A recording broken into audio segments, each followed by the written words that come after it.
Greetings, good citizens of Cryptopia. Do you know what day it is?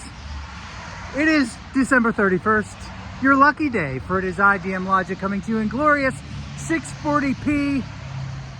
I don't know if you have the same feeling that I do, but it feels to me like these market cycles are getting a little bit more difficult to deal with and a little bit harder to navigate overall. I've been in for 7 years. I don't know how long you've been around, but if you've been around for a while, at least through the last market cycle, the last Bitcoin cycle, bull market and bear market, then you know sort of what one feels like, and you know sort of what one feels like during the bull cycle. Typically speaking, what I've seen in the last two is you have a pretty well-defined markers between the different sections of the bull and bear market. The bear market really feels like a bear market, and there's sort of no way around that. If you try to trade it, swing trade it, and that kind of thing, you're likely to get chopped up and wish that you had never gotten involved. But when all the waiting is over and the things finally turn and Bitcoin finally starts going toward a new phase, which is the beginning of the bull market, it usually gets a little bit easier because it really does feel like up-only season most of the time. Now, certainly there are pullbacks during that time. I remember during the last bull market, we had numerous pullbacks of 20 to 30%, but we didn't have any massive pullbacks except for the very beginning of it in 2020 spring. Before the full bull cycle really began, we got our crash around COVID that went down 50-60% on things before we started going up.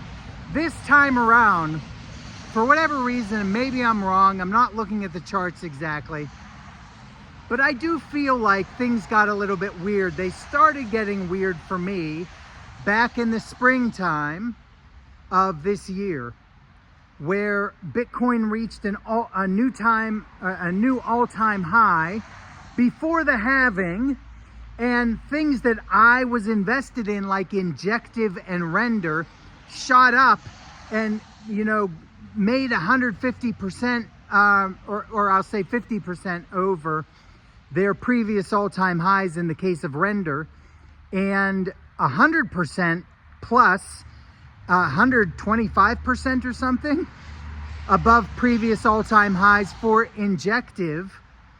And I was into both of those things, and my portfolio was up 3 times where it is right now back in the spring. That was weird. That was a weird thing. For that to happen before the halving even occurred was super strange. And it sort of put this weird pall over the market for me. And since that time, when people ask me, well, what's going to happen with X, Y, and Z? I'm like, geez, I don't even know anymore. Things have gotten so weird, I'm not even sure what to say anymore about it. I can only tell you that things are strange. They're not like they were in the previous bull runs. So, what is going to happen going forward? Since everything's been thrown off in a way, does that mean the euphoria phase is also thrown off? Does it mean Render and Injective will not reach new all-time highs because they've already done it and they're already done? Some people think so. Will that happen with your coin or token? Some people think so. I'm not exactly sure what to say about it. What I do know is we have no information on the future. We have no crystal balls. Although mine have been hit at times by my kids when wrestling, and they sort of feel like crystal balls. They shatter easily. Aside from those ones, we have no crystal balls regarding the markets. And so all we have is historical precedent. That's all we have. And all we can do is look back in the past and say, what happened in the past? What is likely to happen in the future?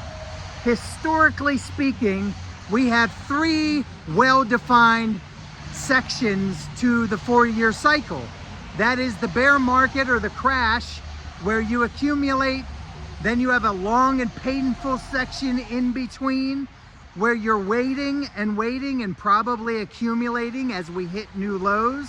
And then the market turns and it goes up, and at some point that results in a euphoria phase that is the time to sell. That's all we know. That's all we know. And so we know, thankfully, we're at the end of the accumulation. We know that Bitcoin is in all-time highs, but lots of tokens and coins below that have not hit their all-time highs yet. So we assume, based on historical precedent, that the euphoria phase is still yet to come. The good things are still ahead. Take that all that information just from the cycles itself and put it together with what we know is coming in terms of a change of government, January 20th, new SEC people, new friendliness in Congress to crypto, new regulation changes in crypto, as well as the potential of some ETFs on the horizon for things like Solana, XRP, Ethereum, favorability in terms of ETFs. And we can guess, our best guess, that good times are ahead, new all-time highs are ahead, and the time to sell is yet ahead of us. Is it going to go through all of 2025 because of all the good things happening elsewhere, because of the good economic stuff that we can assume is going to happen, the dropping of rates, further inflation, which I believe is around the corner, which is positive for the re-evaluation or revaluation of Bitcoin in dollar terms because of inflation, meaning maybe the market will go up more. Yeah, I think there's lots of good stuff ahead, but all we know is historical precedent. We know it's very likely that euphoria is still to come. Hang in there. Have a wonderful holiday tonight. Don't drink too much. Be careful with yourself. Make it into 2025 so that you can join the euphoria phase with me and everybody else that has been along this journey with you. It's raining too hard now. I have to get in. Take care. We'll talk to you next year.